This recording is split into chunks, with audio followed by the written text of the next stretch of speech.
Hey all, Matthew here. On this episode, I'm going to talk about pitching. For those of you in the motion design or post-production world, you know that pitching can feel like finding a needle in a haystack.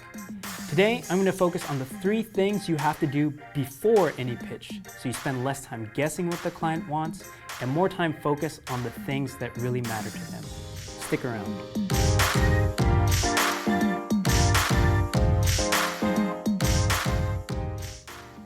At the beginning of every competitive pitch, you start by having a creative kickoff meeting with your new potential client. Your objective in this meeting? Gather information, distill that information so you could walk away and synthesize an effective design solution. To accomplish this, you must do these 3 things. 1. Define the goal. 2. Diagnose the problem. And 3. Narrow your design exploration. If you do these 3 things, your pitch process will be hyper-focused and you won't waste time chasing bad ideas. So let's break down each of those one by one for you. So number 1, define the goal. In one sentence, what is the project and what does it need to do? This is probably one of the easiest ones to get out of your clients, though sometimes they'll like to go on and on all about their hopes and dreams, and that's fine. Be present, listen, and then take that information and distill that into one sentence. The tricky thing is that if you use more than one sentence to describe the goal of a project, the interpretation of it and the proposed solutions will get watered down. Just keep it simple and focused. Here are a few examples of what that can sound like. Example 1. This video will announce our new product X at CES. Example 2. This branded content video will educate consumers about Wi-Fi technology. Example 3. This teaser should build hype around the upcoming release of our new sneakers. Now that you have the client's goal and what they're trying to accomplish, what's getting in the way of that? So let's move on to our next critical thing you'll need to do during the kickoff meeting. Diagnose the problem. What is the challenge you need to solve and what's getting in the way from the client accomplishing their goals? There are going to be a lot of challenges driven by a few things inherent with any good design problem. Here's what you need to know to diagnose the problem: the who, the what, and the how. So first, the who. Who is the target audience, aka the user? Who's going to see this and why is it important to them? Why do they even care? There are going to be more than one user, so try and identify the top 3 and then prioritize the one that's the most important. So the second thing, the what. What does this project need to communicate?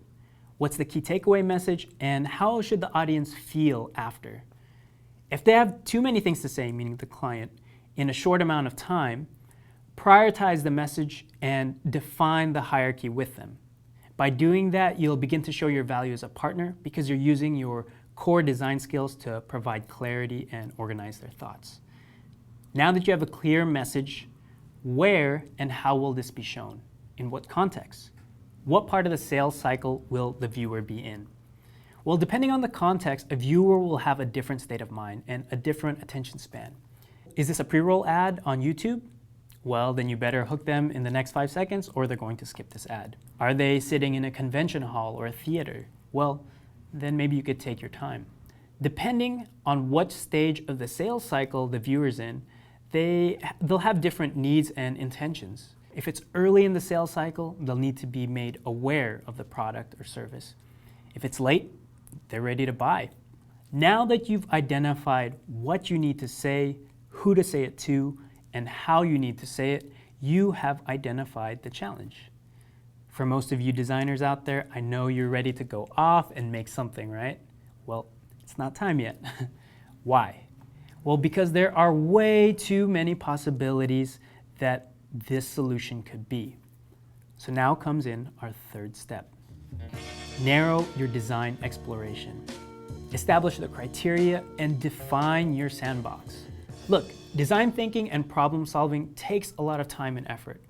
But if you narrow down the possibilities up front of what's valuable to explore, you're going to save a lot of time, you're going to focus your efforts on the things that matter, and you'll stop guessing what the client wants. So how do you filter out possible solutions?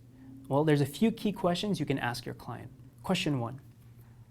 What are the creative parameters to work within? What can it look like? And what can it sound like? Things will get a little tricky here, and you have to look out for what we like to call coded language. What is coded language? Well, coded language are words like epic and elegant and energetic. These are words that have a lot of room for subjective interpretation. You need to get super specific with them and cite examples and use really simple language. Actually, I wrote an article about this on Medium a few weeks ago on how to translate coded language so you can walk away with clear, actionable guidelines. I'll leave the link in the description below. After you have clear parameters made up of simple, actionable language, move on to the most important question.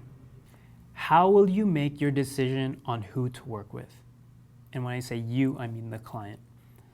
This sounds super obvious, but for years I didn't bother to ask this question. And I wasted so much time guessing on my pitches what they wanted to see.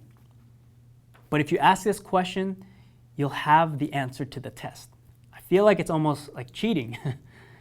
The client, if you ask this, will tell you exactly what is the most important thing that they need to see or hear to make their decision. Is it money? Are they shopping for the lowest price?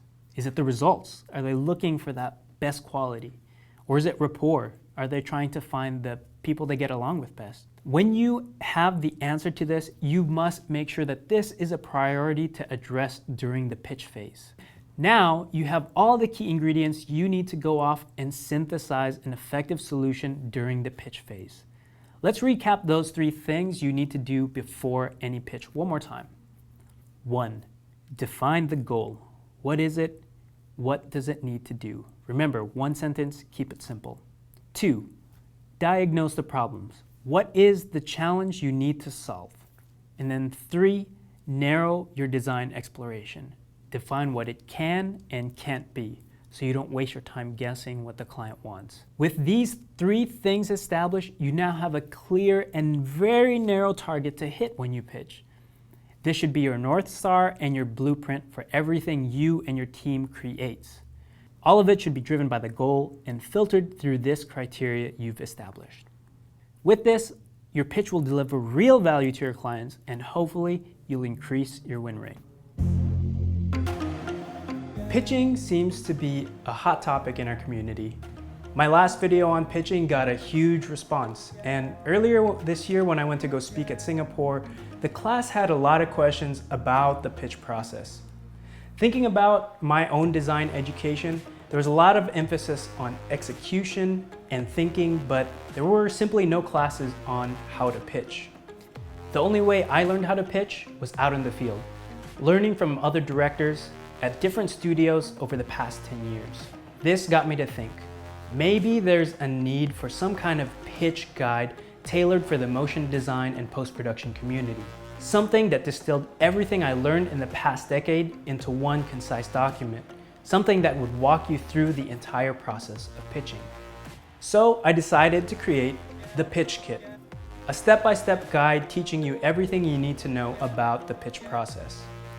In it, I'll go over how to understand the creative brief, how to structure your pitch decks and what to put in it, and how to articulate and present your ideas. Inside the ThePitchKit, you'll get a guide, worksheets, a pitch deck template, and an archive of real pitches that I've made in the past. Currently, I'm looking for a few beta testers to give me feedback on the ThePitchKit before I release it to the public. Do you want a free copy? Well, first follow me on Twitter @MatthewEncina and answer these 2 questions for me. How long have you been pitching for? And what pain points are you dealing with in the pitch process? And make sure to hashtag ThePitchKit so I see it. I'm gonna select a handful of people to give the ThePitchKit to for free, and I'm gonna make the announcement later next week. I hope this video was helpful to you. As always, subscribe, like, and comment below. We always do our best to try and respond to each and every one of you. Till next time, guys.